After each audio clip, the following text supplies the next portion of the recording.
What starts as a simple traffic stop is about to turn into something much bigger.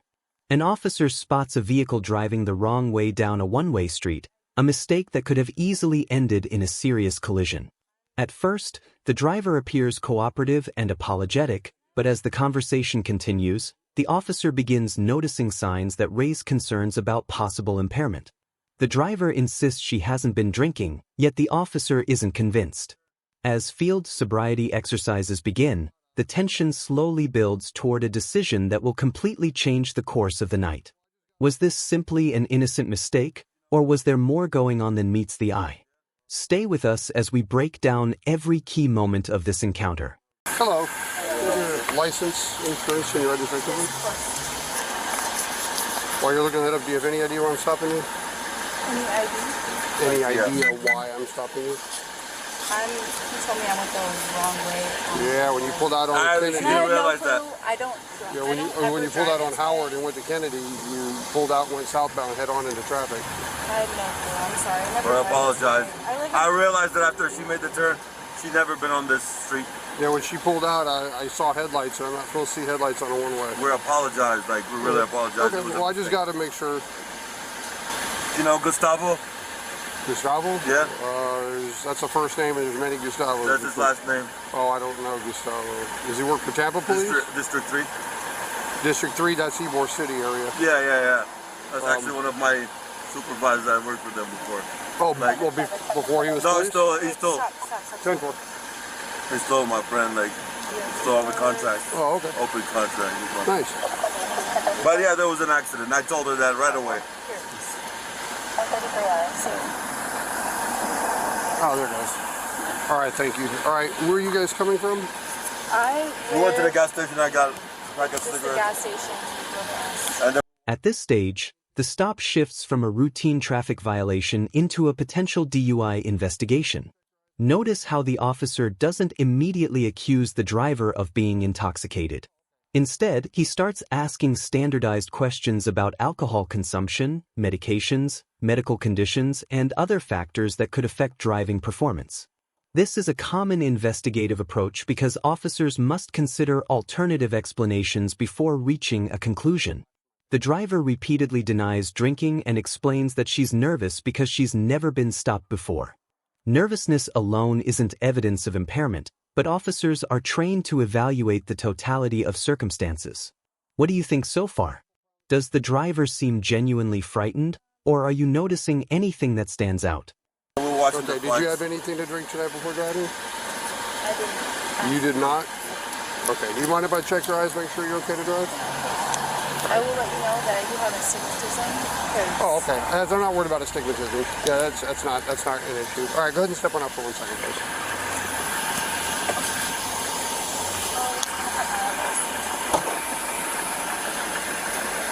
All right, if you can stand right there in front of my car and give me a second, I'm going to shut these lights off so they don't flash in my face, okay? Or our face.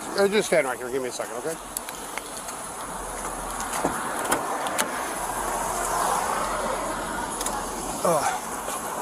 Yeah, if you can put them on top of your head, that'd be fine. All right, do you have any medical problems like diabetes or high blood pressure?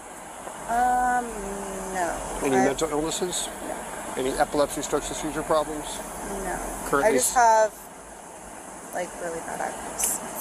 Okay, what's wrong with your eyes?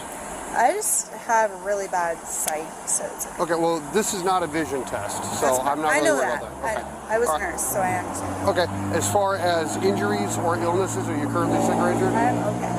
Okay, just want to make sure. All right, if you could stand right there trying to face me this direction. All right, have you had any medications tonight? Nope. Any drug use tonight? Nope. And any alcohol use tonight? Nope. Okay, just questions I ask everybody. Okay. All right, can you tell me what color that light is? Red. All right, what I need you to do is to focus on that red light and follow with your eyes only, okay? So don't move your head or your body, just your eyes, okay? Can I get a second unit at 11 Shepherd Sector 8, Howard and Cypress Support? Yeah, preferably a few. I'm shaking right now because I'm scared. I just need you to keep your eye on the light. So I have to make sure that you have the ability of following a stimulus. Just like when you're driving, you have to keep your eyes on the lights. Yeah. Okay, remember, focus on the red light. Just like when you're driving, you have to be able to follow the lights, the cars, the lines on the road, speed limit signs, things like that. Okay? This is one of the most critical moments in the entire encounter. The officer has now moved beyond basic questioning and is evaluating the driver's ability to follow instructions and perform field sobriety exercises. These tests are designed to help officers identify clues that may indicate impairment, though they are not the same thing as a breath test. What's interesting here is that the driver continues to insist she hasn't consumed alcohol while also explaining that she's scared and shaking from the situation. High stress can absolutely affect performance during these exercises, which is one reason DUI cases are often heavily debated. If you were in this driver's position, do you think anxiety alone could impact how well you performed? I understand. All right, just make sure to keep your eye on the light for me, okay? You're sure you have absolutely nothing to drink tonight? Yes, and I'm just shaking. Well, I'm scared. okay. I've never been pulled over before. All right, would you do some additional exercises so I can be sure you're okay to drive? Because I'm going to be honest, I don't necessarily believe you, okay? It's fine. Yeah, since you are wearing high heels, it'd probably be best if you take them off, but it's up to you. You can leave them on. I don't care. Okay. I can do the any heels. It doesn't matter, but I just don't want you to 677, think that signal 54, please, not 1018. of the fact that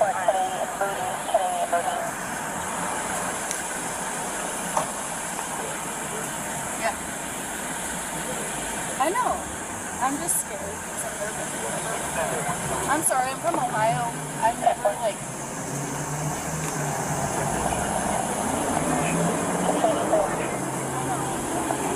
I don't haven't had anything to drink, that's why I'm freaking out. Okay, I'll tell you what. If you could please walk around this entrance right way and just wait right there by that, right underneath that light right there. Pull around? No, not pull up. I need you to walk up. So see right where that first parking spot is? Just go stand right there. I'm going to pull my car and I'll be right with you.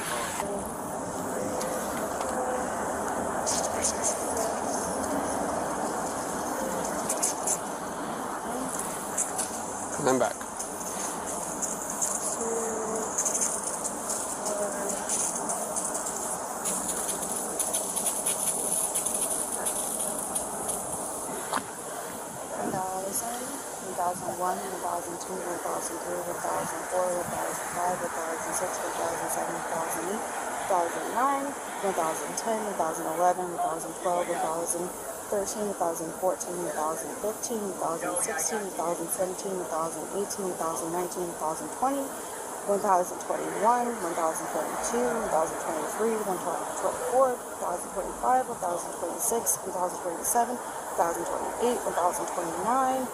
Stop.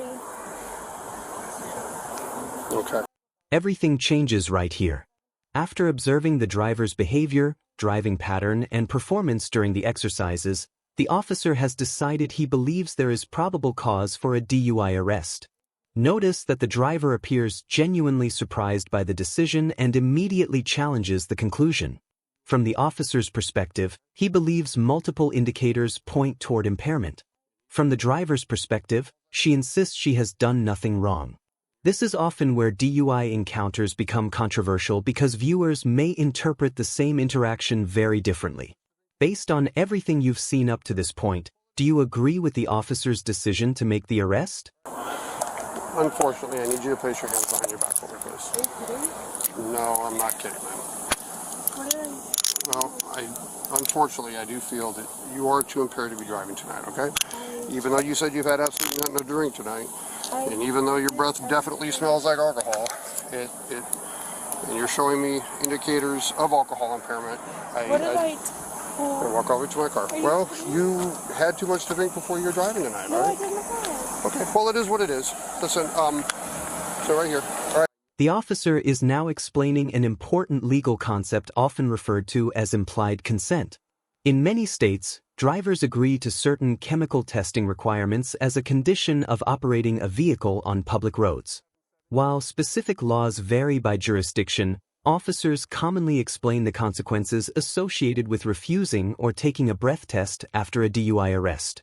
Notice that despite being under arrest, the conversation remains relatively calm and professional. The driver continues asking questions while trying to understand what happens next. Encounters like this show how quickly a routine night can turn into a life-changing legal situation. So just so you understand, in the state of Florida, when you get arrested for DUI, you are required by law to provide a breath test. When we go down to the jail, do you want to take a breath test? be. Do you want to take a breath test? Yes or no? It's up to you. It's okay. Okay.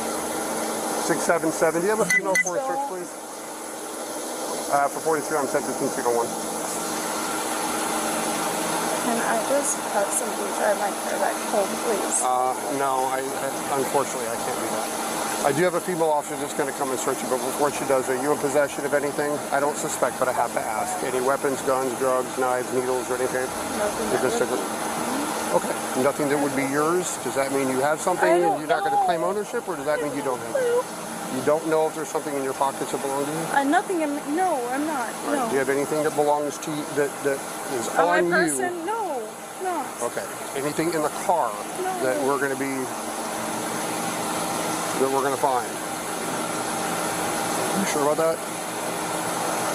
Okay, because you don't seem very sure about that. Okay, well. I've never been pulled over before. I'm not even. Okay, well listen, you made a simple mistake and you drove the wrong way. That's why I'm stopping you. And then while talking to you, I realized that it was probably more than just a simple mistake, because I can tell that you are slightly impaired. Okay? So for that reason, especially since you're telling me you had nothing to drink, and that's I had literally it's quite one obvious. drink from my friend's But listen, birthday. it's quite obvious that you have been drinking, okay? So that's why we do the sobriety exercises, and I can tell you shouldn't be driving tonight, okay? So we're going to wait for female officers. She should be here in a second. I want to grab your stuff out of the car to make sure it comes with you. So if you have a cell phone, a wallet, keys, or cash or credit cards or something, I'll bring that with you, so that way when you get down there, you'll have access to it, okay? That way if you needed to bind yourself out or make a phone call or something like that, you'll be able to do it, okay? We'll just sit here and wait for a second for her to show up.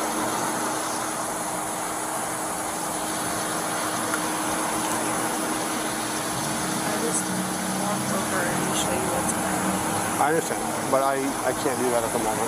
I have to wait for the officer to search you first. Once somebody's in custody, it's just the way we do it. You've been nothing but respectful and kind, and I don't have any problems with that. Nothing personal. I just have to make sure that people are safe driving. Really sad because now I'm probably going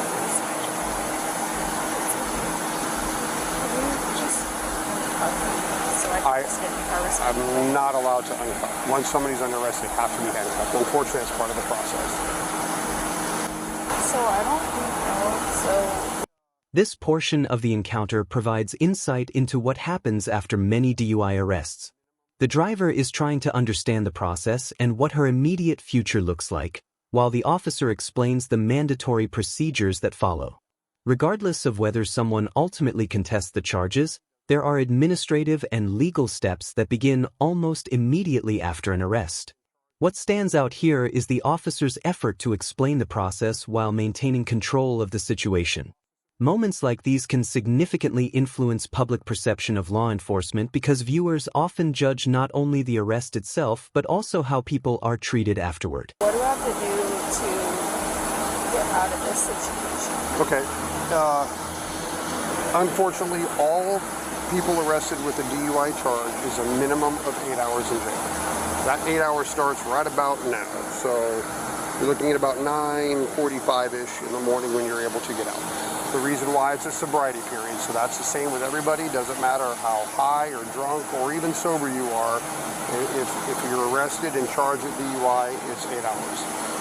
When we get down there, there's a certain process that we go through. I'll walk you through the whole thing. I'll be with you probably for about the next hour or so. I'll walk you through the whole process. I'll answer whatever question you got. I don't have a problem answering whatever questions. I'm not an attorney, so I can't give legal advice, but I can answer whatever questions you got about the process of being arrested. When we get down there, we'll walk you through it, we'll get you through this, and then you'll be on your way out, okay? Can I ask you a question? Absolutely. I don't have, like I told you, I don't have feel any like I was not okay to drive? Several things. First of all, you're driving. Second of all, things that I noticed while seeing and speaking to you. And third of all, your performance during these exercises. I take those three together as a totality to make one decision. So what performance did the exercises made you feel like I was? Well, your exercises are just 1/3 of my decision. But of those three exercises, only making up 1/3 of the decision, there's a lot of indicators of impairment. A lot of cues of impairment showing that you should not be driving. So what was the other 2/3? The other 2/3 is your driving, Okay.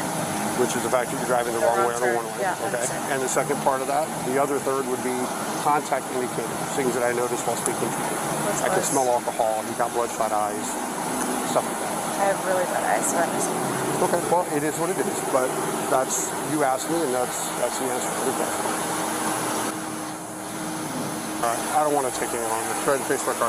Do you have anything inside your, I'm not going to go in your I bra, don't but have literally nothing in my pockets. hold on, that's not what I'm asking. I'm not going to search your bra, but I have to ask. Sometimes women keep things inside their bra. Do you have anything inside there? Nothing. Bra has no kind. No.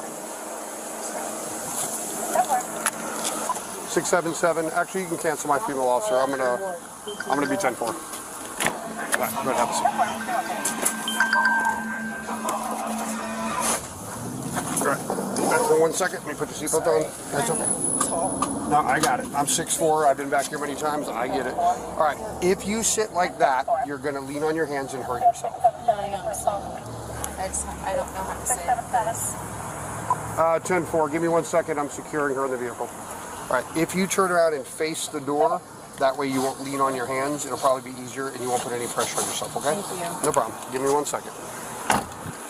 As this encounter comes to a close, we're left with a situation that highlights the challenges officers face during DUI investigations. The officer based his decision on 3 primary factors: the driver's wrong-way driving, observations made during their interaction, and the results of the field sobriety exercises. The driver, however, maintained throughout the encounter that she had not been drinking and questioned the officer's conclusions. Ultimately, incidents like this remind us how important safe driving, proper investigations, and clear communication are during traffic enforcement encounters. Every viewer may walk away with a different opinion, which is exactly why body cam footage continues to generate so much discussion. If you found this breakdown as intense as we did, hit that like button, share your thoughts in the comments, and don't forget to subscribe for more real-life body cam breakdowns.